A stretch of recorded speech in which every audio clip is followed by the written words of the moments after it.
इंदौर ने स्वच्छता में मिसाल कायम की है, केवल देश में नहीं पूरी दुनिया में। ब्रिक्स कंट्रीज की जो बैठक है ये बहुत सार्थक हुई है, उसकी स्मृतियां सबके हृदय पटल पर अंकित रहे। और इंदौर ने जो स्नेह, प्रेम और आत्मीयता इस आयोजन में आए प्रतिनिधियों के साथ दिखाई है वो अद्भुत और अभूतपूर्व है। प्रतिनिधि गदगद है। हमारे सदस्य देशों ने, पार्टनर कंट्रीज के मित्रों ने किया है। ये आपस में स्नेह, सद्भाव, मैत्री और प्रेम का प्रतीक रहेगा। और संदेश यही है, संघर्ष नहीं समन्वय, युद्ध नहीं शांति, घृणा नहीं प्रेम। और इन पेड़ों की तरह हम धरती को बचाने का काम करते रहें। मेघदूत उपवन में आयोजित ब्रिक्स देशों के उच्च स्तरीय कृषि सम्मेलन के तहत विकसित ब्रिक्स वाटिका में विभिन्न देशों से आए प्रतिनिधियों ने शुक्रवार को फलदार पौधों का रोपण किया। पौधारोपण के माध्यम से पर्यावरण संरक्षण और हरित विकास का संदेश दिया गया। इंदौर में 9 से 13 जून तक आयोजित ब्रिक्स कृषि सम्मेलन के अंतर्गत विशेष रूप से तैयार ब्रिक्स वाटिका में 51 फलदार पौधे लगाने की योजना बनाई गई। इस अवसर पर केंद्रीय कृषि मंत्री शिवराज सिंह चौहान, भागीरथ चौधरी, मध्य प्रदेश के जल संसाधन मंत्री तुलसीराम सिलावट, महापौर पुष्यमित्र भागर्व और विधायक रमेश मेंदोला सहित कई गणमान्य अतिथि मौजूद रहे। उद्यान प्रभारी राजेंद्र राठौर ने बताया कि मेघदूत उपवन में विकसित वृक्ष वाटिका अंतर्राष्ट्रीय मित्रता, पर्यावरणीय प्रतिबद्धता और सतत विकास के साझा संकल्प का प्रतीक बनेगी। उन्होंने बताया कि प्रवासी भारतीय सम्मेलन के दौरान विकसित ग्लोबल गार्डन और यूरेशियन कॉन्फ्रेंस के समय बनाए गए यूरेशिया गार्डन की तर्ज पर अब ब्रिक्स वाटिका तैयार की गई है। उपवन परिसर में ब्रिक्स इंडिया थीम आधारित आकर्षक आइलैंड बनाया गया। इसके साथ ही गुलाब उद्यान, संगीतमय फाउंटेन, कमल थीम सजावट, लैंडस्केपिंग और अन्य सौहार्दीकरण कार्य भी किए गए। सम्मेलन में शामिल सभी ब्रिक्स देशों के राष्ट्रीय ध्वज भी परिसर में लगाए गए हैं, जिससे पूरा क्षेत्र अंतर्राष्ट्रीय सांस्कृतिक विविधता और सहयोग का प्रतीक बन गया है। मित्रों, अपने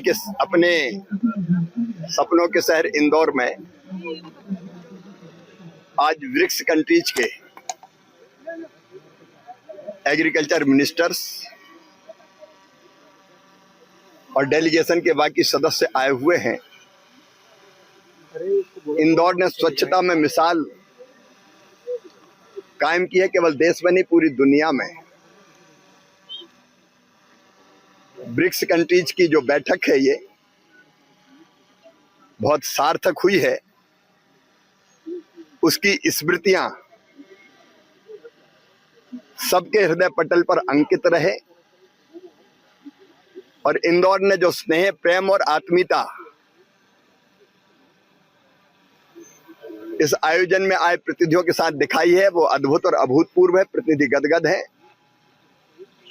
लेकिन इंदौर को भी याद रहे कि ब्रिक्स का ये सम्मेलन इंदौर में हुआ था, जिसमें आज एक डिक्लेरेशन होगा। और इंदौर में हुआ इसलिए इंदौर डिक्लेरेशन के नाम से ही उसकी चर्चा होगी। तो इन स्मृतियों को चिर स्थायी बनाए रखने के लिए और दुनिया को ये संदेश देने के लिए कि पर्यावरण का संरक्षण इस समय बहुत जरूरी है, ये ब्रिक्स वाटिका में आज प्लांटेशन सभी हमारे सदस्य देशों ने, पार्टनर कंट्रीज के मित्रों ने किया है। ये आपस में स्नेह, सद्भाव, मैत्री और प्रेम का प्रतीक रहेगा। और संदेश यही है, संघर्ष नहीं समन्वय, युद्ध नहीं शांति, घृणा नहीं प्रेम। और इन पेड़ों की तरह हम धरती को बचाने का काम करते रहें। मैं भी आनंदित और प्रसन्न हूं और धन्यवाद देता हूं इंदौर को, यहाँ के मेयर साहब को, यहाँ के मंत्री जी जो राज्य सरकार में हैं, रमेश जी जो लोकप्रिय विधायक है, पूरी टीम को, जिन्होंने इस स्मृति को चिरस्थायी बनाने के लिए ये ब्रिक्स वाटिका स्थापित किया है।